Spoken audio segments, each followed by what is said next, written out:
ఆయన కన్నా పైన ఎవరుంటారు? అందుకే తనలో తానే రమిస్తూ ఉంటాడు ఎప్పుడు.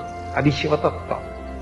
కాబట్టి ఆయనంత యోగి లేడు, ఆయనంత భోగి లేడు, ఆయనంత దూరంగా ఉండేవాడు లేడు, ఆయనంత దగ్గరగా ఉండేవాడు లేడు, ఆయనంత తేలికగా భక్తుల్ని అనుగ్రహించేవాడు.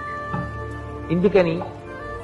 మనసెరిగి చిరునవ్వుతో ఇచ్చేస్తాడు. కలియుగ ప్రారంభంలో అడిగారట, కలి యొక్క ఉద్ధతి ఎక్కువగా ఉంటుంది కదా, చాలా పాపకర్మలు చెయ్యాలన్న అనురక్తి ఉంటుంది తప్ప పుణ్యకర్మలు చెయ్యాలనేటటువంటి ఉత్సాహం ఉండదు కదా స్వామి, అందుకని మేము తేలికగా తరించడానికి మాకు ఏదైనా మార్గం చెప్పరా అని అడిగారు.